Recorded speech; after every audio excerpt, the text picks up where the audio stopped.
Mais je pense que personne n'est dupe. On sait très bien que la prison, c'est difficile. Si toi, je te dis aujourd'hui, vas-y, c'est le Club Med, t'as envie d'aller passer une journée et te faire enfermer dans une cellule la nuit et manger la gamelle, tu vas me dire non, je suis pas d'accord. Moi, je suis passé par Fresnes, mais j'ai eu de la chance, je suis pas resté longtemps. Mais j'arrivais des Baumettes, prison où on est assez ouvert. Et quand tu arrives à Fresnes, tu te dis, ouais, là, t'es arrivé pas du tout dans le même système pénitentiaire. Et j'avais qu'une envie, c'est de partir très très vite. Donc je crois que 3 jours après mon arrivée, je suis descendu voir le chef pour lui dire qu'il me mette dans le premier transfert qui devait y avoir, parce que c'était trop dur de rester à Fresnes, quoi. Il y avait les lignes à l'ancienne, il fallait marcher sur la ligne, il fallait monter son blouson jusqu'en haut, il fallait pas faire de bruit. La musique forte dans la cellule, c'était compliqué pour eux.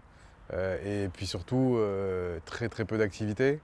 Donc 22 heures en cellule sur 24. Et en plus, des promenades qui existent toujours, qui sont on appelle ça des camemberts. Donc des toutes petites promenades avec, je me rappelle, j'avais deux autres détenus qui étaient avec moi en promenade, et c'était même pas des Français. Moi, j'arrivais de 6 ans dans le sud où on avait des vrais cours de promenade, j'étais tout seul en cellule, etc. Ça, c'était un peu plus souple, on va dire, entre guillemets. Mais là, Fresnes, ouais, j'ai senti ma douleur, hein. L'étape de Fresnes, elle m'a pas réellement appris quelque chose. Ça faisait déjà 6 ans que j'étais en prison et il me restait encore presque 4 ans à tirer.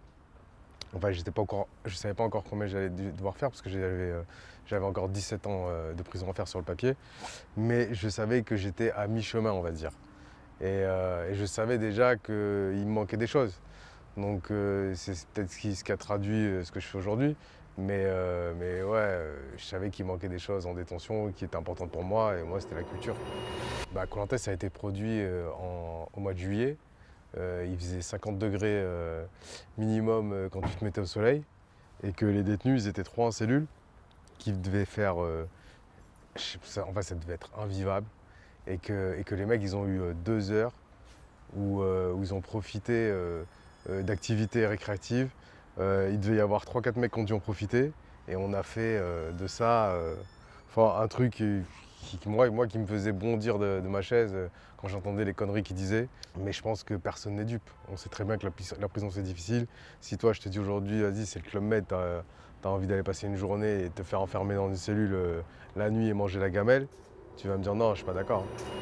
À partir du moment où tu mets quelqu'un déjà, tu mets 3 personnes dans 9 mètres carrés pour vivre 22 heures sur 24 pendant des jours, des mois, des années, bah déjà, dis-moi où tu trouves l'humanité là-dedans.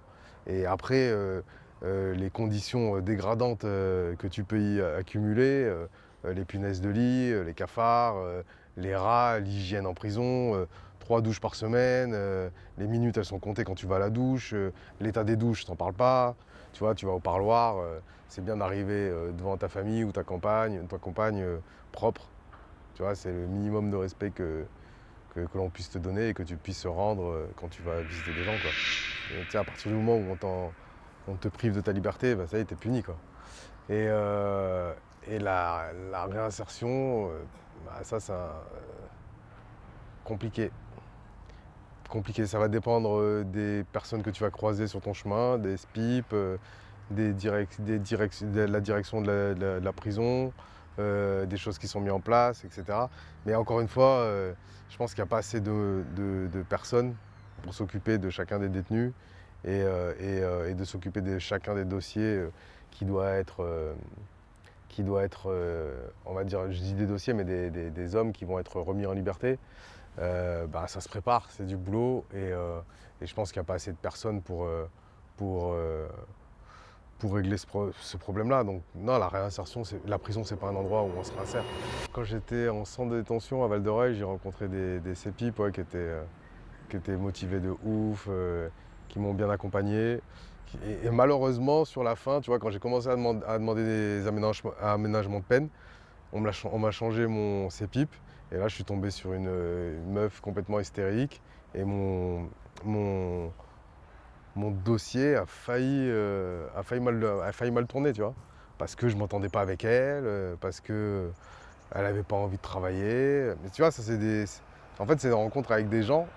Tu vois, le système est fait que tu peux, mais il suffit que tu tombes sur une personne et qu'avec cette personne, ça ne matche pas ou que tout simplement elle ne soit pas super professionnelle, eh ben, t'es dans la merde, quoi. Donc, j'ai vu des cépipes qui étaient, je sais pas, mais ultra motivés pour trouver toutes sortes de démarches, etc., pour pouvoir te faire sortir. Et d'autres qui étaient complètement dépressifs, sous cachet. C'est ça, c'est la vie, ça. Donc là-dedans, c'est une mini-société, tu sais. Tu croises des gens, ça se passe bien, tant mieux. Ça se passe pas bien, par contre, t'es dans la merde, quoi. Donc moi, quand je suis sorti, bah, j'ai eu de la chance d'avoir des gens à l'extérieur qui ont bougé pour mettre en place les choses que je voulais faire. Et c'est ce qui fait que je suis sorti avant, mais sinon, bah, c'était moi et moi tout seul, quoi. Un jour, je faisais une tournée des prisons avec Nino et on parlait et il me disait, et il savait pas en fait que c'est moi qui avais fait l'Ashtarac. Et il me dit putain, mais c'est toi qui as fait l'Ashtarac, je connaissais les paroles par cœur, des portes du pénitencier et tout, pourquoi tu le refais pas et tout. Et je dis non, franchement, les artistes, vous êtes trop une galère et j'ai pas envie de repartir là-dedans, c'est trop dur. Et tout. Non, mais viens, on va tous venir et tout, machin. Hein. Lui, Giorgio aussi m'avait fait la même. Et du coup, un jour, je me suis levé, j'ai dit ah ouais, franchement, ils ont raison, je devrais recommencer avec cette nouvelle génération là, de rappeurs. Moi, à la base, d'aller faire des concerts en prison, c'était d'offrir une journée d'évasion aux mecs.